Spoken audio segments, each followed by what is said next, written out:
America. Thanks for making News Channel 5 #1 all day yesterday. Tonight, a major endorsement for Barack Obama from former rival John Edwards. I'm Katie Couric. Also tonight, Hillary Clinton insists she can still win. I do. I absolutely do expect to be the nominee. And she tells us how she plans to do it. Dramatic new video of the Chinese earthquake as rescue workers try frantically to reach survivors. And as food takes another huge bite out of the family budget, we'll drive down to the farm to find out what's driving up those prices in our special series, Eye on the Road.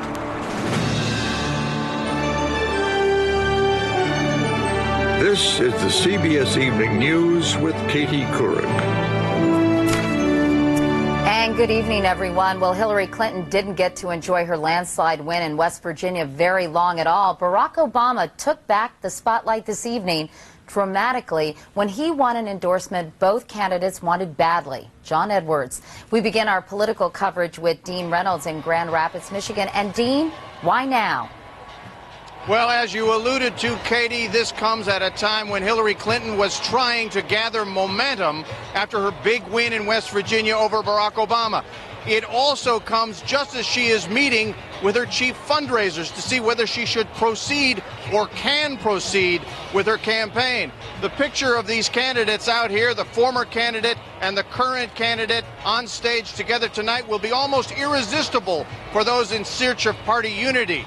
So this is a very well-timed announcement on a number of levels.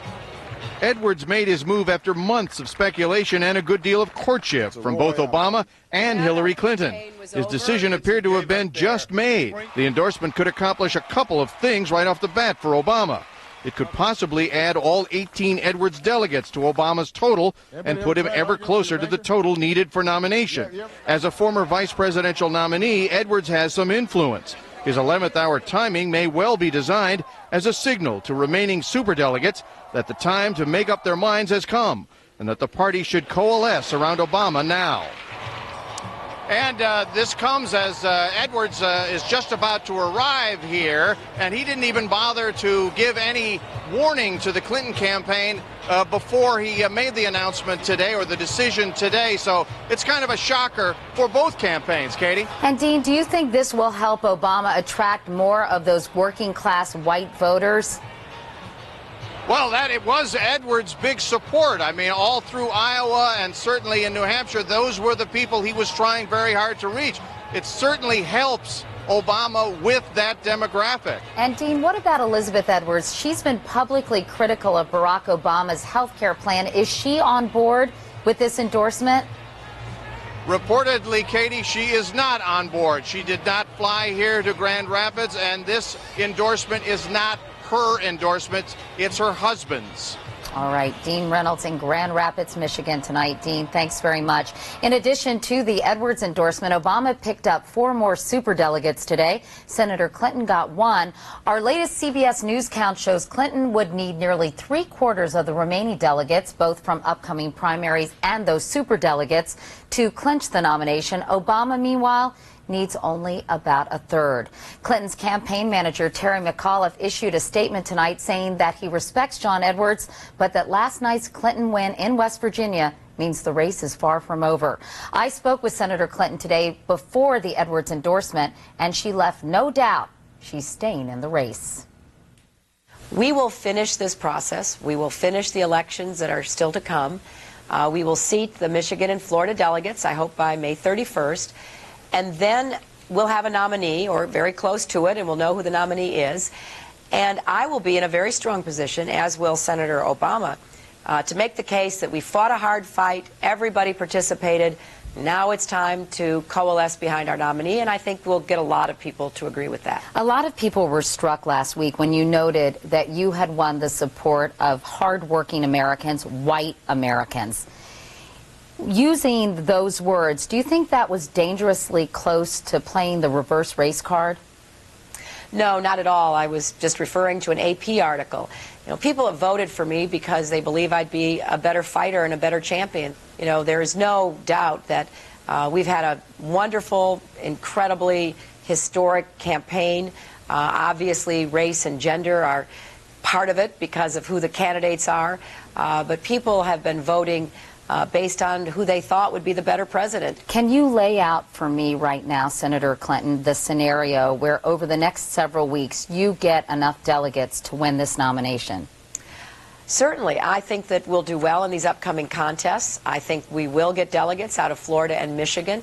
I think the superdelegates are not bound to support anyone. They don't have to stay with any person. They can make a decision today and change it tomorrow. And their job, according to the rules of the DNC, is to exercise independent judgment to determine who would be the best president and who would be the better, stronger candidate against John McCain. So today, as we speak, you still expect to be the Democratic nominee for President of the United States? I do. I absolutely do expect to be the nominee. Senator Hillary Clinton, thank you very much for your time. And you can see my entire interview with Senator Clinton at cbsnews.com. Click on CBS Evening News for the latest Campaign 08 coverage. We turn now to China. Dramatic new videotape shows the chaos as that massive earthquake hit on Monday. People ran in terror down the streets of Chengdu as buildings crumbled. The official death toll is now close to 15,000. Another 26,000 are believed buried under rubble in Sichuan province alone. No one knows how many might still be alive. Today, for the first time, help arrived at the epicenter. CBS News reporter Celia Hatton reports from the earthquake zone. It's a mixed blessing. Rescue crews in China's earthquake zone are finally breaking through to the region's more remote areas. But when they do get there, it's often too late. This video taken in the city of Chengdu captures the sheer devastation and instant panic moments after the quake hit Monday. We gotta get out of here. The vast scope of the damage is now becoming clearer, with over 1 million in need of basic goods. They have next to nothing to live on, just water and biscuits and cake and a little fruit. But they're coping with it. I think that probably they're all shell-shocked by what's happened to them. And in the hard-hit city of Dujiangyan, emergency workers are struggling to distribute supplies, while the search continues for bodies buried beneath the rubble. Rescuers were forced to give up on this building, which is thought to have trapped 6 or 7 people inside. They simply didn't get here in time. But after 2 days of effort, they were able to get to these children, who were safely pulled from these crumpled buildings. Horrors are everywhere. In the distant city of Yingxiu, soldiers braved dangerous landslides, discovering less than a quarter of the 10,000 inhabitants still alive. And further disaster was averted today when soldiers were sent in to repair severe cracking in a dam upriver from the quake's epicenter. Rescue workers have been mobilized from all over China to pitch in and help. These soldiers are from Shandong province on the other side of the country. They're here to try to help rescue a pregnant woman who's on the 2nd floor of the building. It's thought she's still alive. And in a few hours, she was freed. A small victory for those who have very few reasons to smile. China's Premier Wen Jiabao toured the worst-hit areas in a high-profile attempt to show the government is in touch with the people suffering. But for most people, the waiting is unbearable. The government hasn't come here yet, says this farmer. There is nobody asking about us. No one cares about our food and water. China's rarely seen as a place with too few people. But as survivors' calls for help grow louder, an army of rescuers are stretched to the brink. Celia Hatton, CBS News, Dujiangyan City, China. Those pictures are so harrowing. And some good news, by the way. We told you last night that 12 Americans were missing while on a panda watching expedition in that earthquake zone. They have been located now, and they are safe and sound. Meanwhile, the news from Myanmar keeps getting worse. Today, the Red Cross said the death toll from the cyclone could hit 128,000, much higher than earlier estimates. 2.5 million people are in need of food and shelter, and heavy rain is disrupting relief efforts there. The United States will continue to fly aid into Myanmar despite concerns that the military regime may be diverting supplies away from those most in need. After hearing that, of course, it's hard to complain about food problems here at home, but the bill at the supermarket checkout keeps going higher and higher. Take a look at the numbers the government put out today. Consumer prices overall rose a modest 0.2% in April, but the cost of food was up more than 4 times as much. In fact, it was the biggest increase in 18 years. Here's Anthony Mason. They serve 235,000 meals every day in Florida's Hillsborough County school system. We don't want to raise the prices, But the school board is considering just that, adding 50 cents to the price of a school meal after its milk bill soared by $1.6 million. Everything's going up on us. She's right. Over the past year, a gallon of milk is up 66 cents. A dozen eggs up 45 cents. A loaf of bread, 17 cents. A pound of beef, 15 cents. Overall, food prices are expected to jump about 5% this year. That means when you ring up your annual grocery bill, it's going to cost you about $87 more per person. Among the reasons, a drought in Australia has cut grain supplies to Asia, where demand is surging in countries like China and India.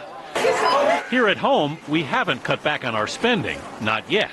We're actually spending the same amount but buying less. I call it we're getting less for more. You're seeing customers go more towards chicken or sale items. They're not buying those $25, $26 steaks that they used to anymore.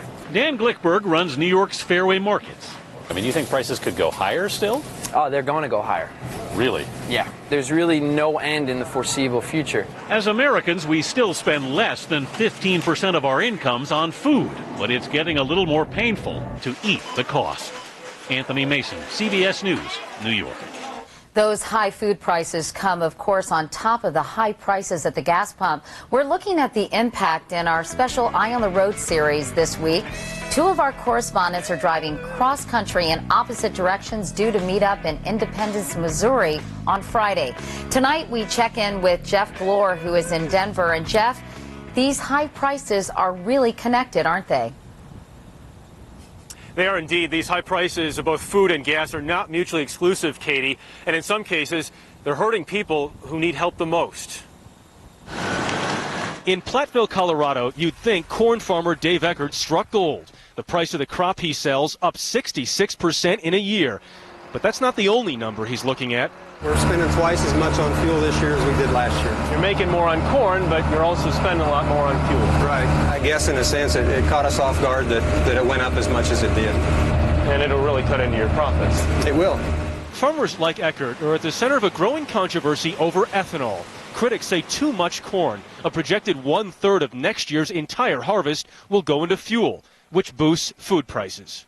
Do you think the American farmer is a punching bag right now? It feels like it.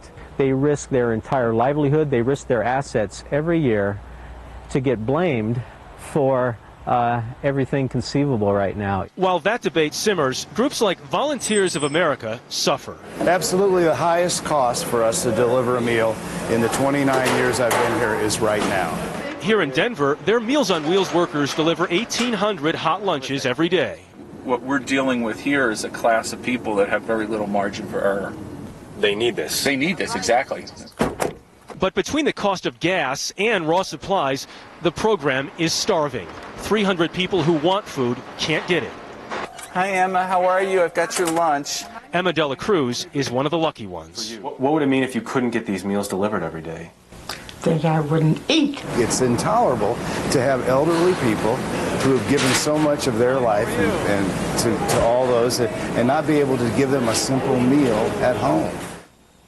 By the way, the national average of gas hit another record high today, $3.76 a gallon. But as we've been traveling from west to east, we've actually seen prices go down, Katie. We paid $4.16 in San Francisco, and today, $3.69 in Denver. And that's good news. All right, Jeff Glore. Jeff, thank you so much. There is much more CBS News ahead. The government declares polar bears a threatened species, but is it doing enough to save them? And up next, an actor on a mission, Dennis Quaid, tells his harrowing story to Congress and makes an emotional plea.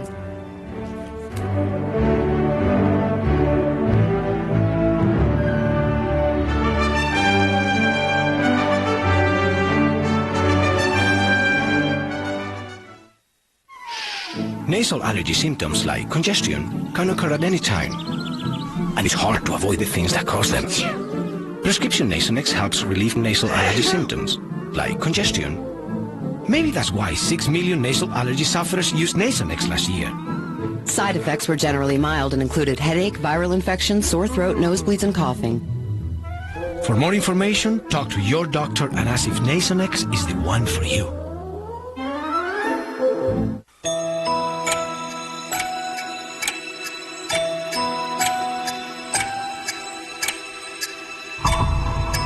Tired of another sleepless night?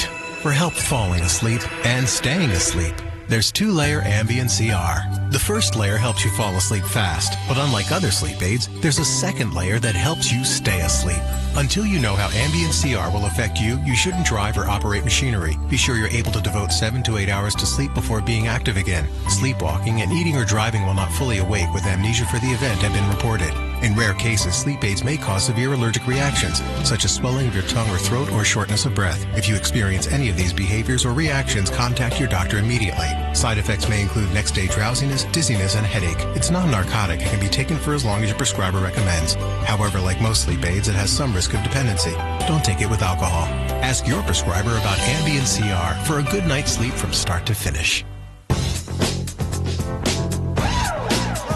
It's time to let nothing contain you. It's time to bring on the beauty.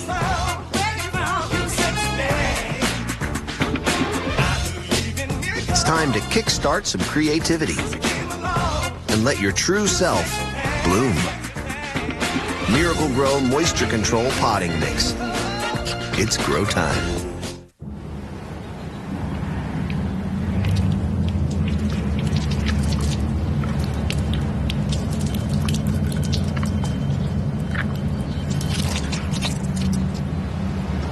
That ought to do it. Assuming you've done enough for retirement doesn't make much sense either. That's why you should invest with Edward Jones to make sure you're on the right track. Because 2 out of 3 Americans are unprepared for retirement. Don't be one of them. Edward Jones, making sense of investing. There was some very emotional testimony today at a hearing on Capitol Hill. The issue, should Congress put new limits on medical lawsuits? Among the witnesses, Dennis Quaid, who talked about the hospital mix-up that nearly killed his newborn twins. Chip Reed was there. We were lucky. Actor Dennis Quaid today told Congress the harrowing story of his twins, Thomas Boone and Zoe Grace, who nearly died last year when they were just 12 days old because of a medical error. Their blood was basically turned to the consistency of water. They had been given the blood thinner heparin, 1,000 times stronger than Heplock, the version intended for babies. What caused the mix-up? The labels are almost identical. As Quaid recently told Steve Kroft of 60 Minutes, a similar mix-up led to the deaths of 3 babies just a year before. It was avoidable, completely avoidable.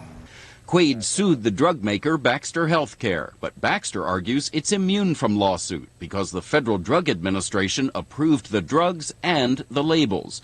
It's an argument increasingly made by drug companies with the support of the Bush administration. Now Quaid says he's on a mission, fighting for the right of consumers to take drug companies to court. They had made it.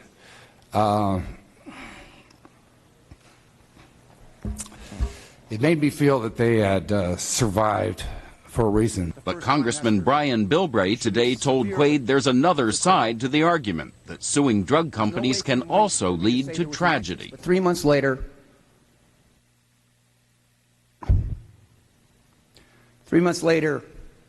the baby didn't wake up. 2 decades ago, Bilbray's pregnant wife needed a drug that had been taken off the market because of a lawsuit. I will go to my grave believing my child was dead because he was denied the product that he desperately needed in his first trimester. And it's not just Congress that's wrestling with the question of when consumers can sue drug companies. Later this year, the issue comes to this side of the street when it goes before the U.S. Supreme Court. Chip Reed, CBS News, Washington. And I'll be back with more news in a moment.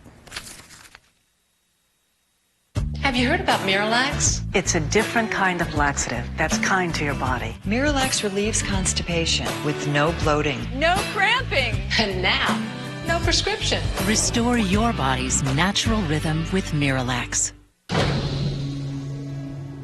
Impressive luxury, amazing fuel efficiency. But what is it?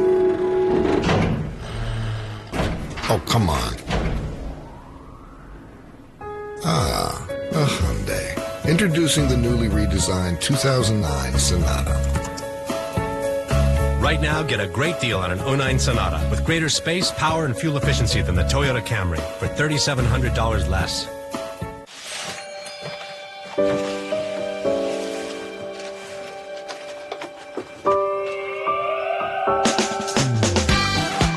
Sure, a lot's changed over the years, but you two do have a groovy thing going on. Don't let erectile dysfunction get in the way. Viagra can help you enjoy a more satisfying sexual experience. America's most prescribed ED treatment is marking its 10th anniversary.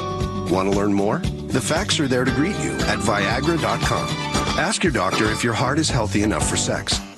Don't take Viagra if you take nitrates for chest pain, as it may cause an unsafe drop in blood pressure. Side effects may include headache, flushing, upset stomach, and abnormal vision. To avoid long-term injury, seek immediate medical help for an erection lasting more than 4 hours. Stop taking Viagra and call your doctor right away if you experience a sudden decrease in vision or hearing. Ask your doctor if Viagra is right for you.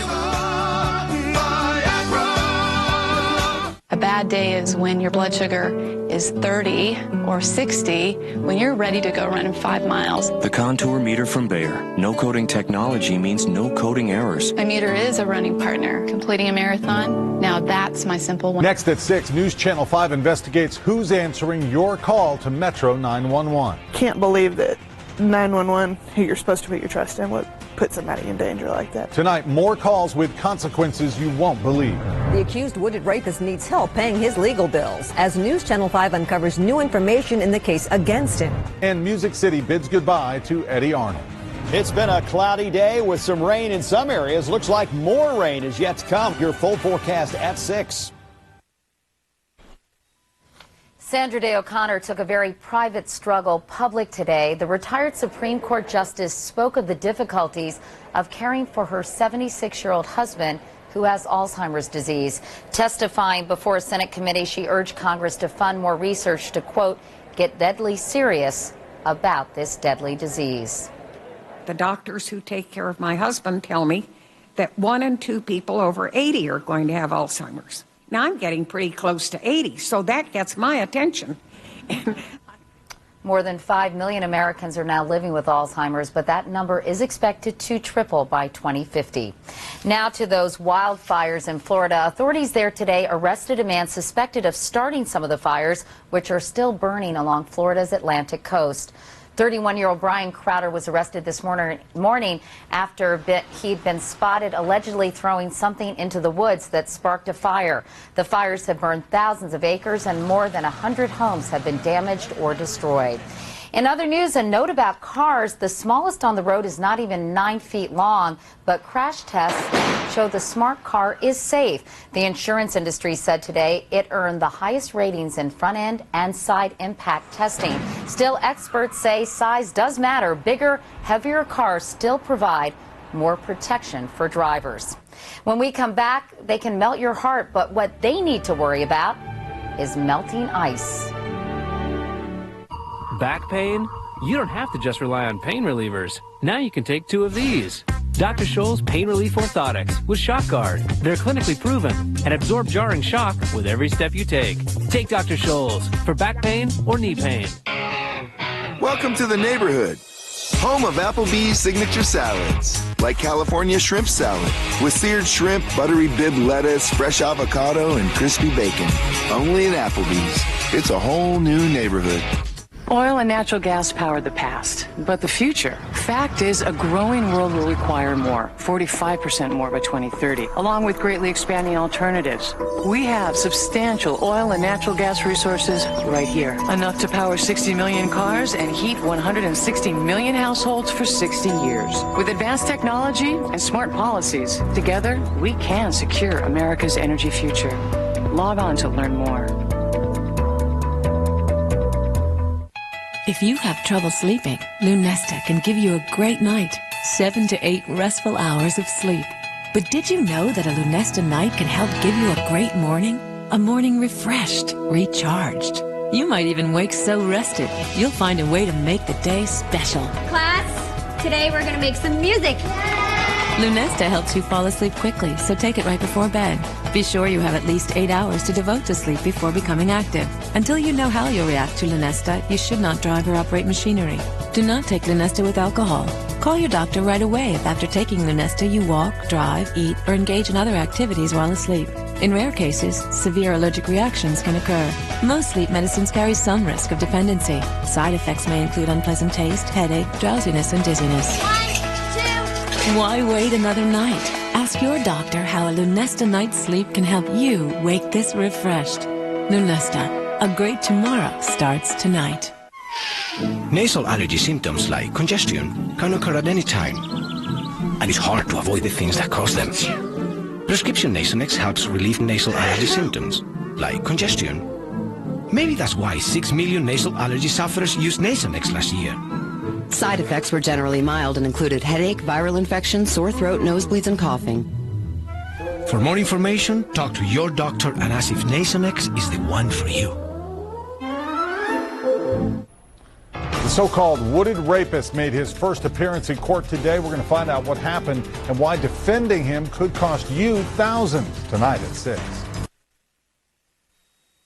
Finally tonight, a creature battling for survival, the polar bear. The Interior Department today placed it on the list of threatened species, but is that enough to save the bears? Here's our science and technology correspondent, Daniel Seberg. This is a story about ice. Polar bears depend on it. It's their lifeline, their highway, essential for hunting seals and traveling. But, as shown in these slides from today's Department of the Interior press conference, over a 30-year period, that ice has been rapidly vanishing. My hope is that the projections from these models are wrong, and that sea ice does not further recede. The government declared the polar bear to be threatened, but not endangered, meaning the bear is not at imminent risk of extinction.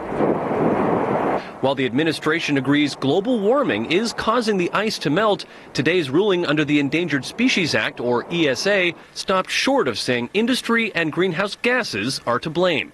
Listing the polar bear as threatened can reduce avoidable losses of polar bears, but it should not open the door to use the ESA to regulate greenhouse gas emissions. The Department of the Interior doesn't want the bears to be an excuse for enacting initiatives against global warming. They say that should be up to Congress. But environmentalists say this action lacks any bite, preventing real reform with major polluters and oil drilling projects. An oil spill could wipe out the polar bear population. We need real leadership in this country. We need comprehensive global warming legislation to protect the polar bear and to protect us. Today's decision is a compromise that falls short for both industry and environmentalists, though they both worry that the long-term future of this Arctic icon may be on thin ice. Daniel Seberg, CBS News, New York. And once again, our top story tonight, John Edwards endorses Barack Obama, saying he's one man who knows in his heart that it's time to create one America, not two. And that is the CBS Evening News for tonight. I'm Katie Couric in New York. Thank you so much for watching. I'll see you again tomorrow. Good night.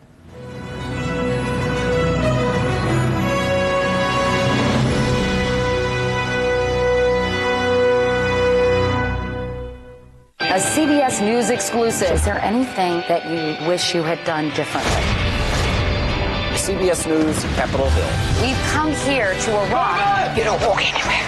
You run. CBS News, Baghdad. Uncontrollable wildfires are burning all over Southern California. What's happening to our changing climate? In the midst of the tragedy here, there was a miracle.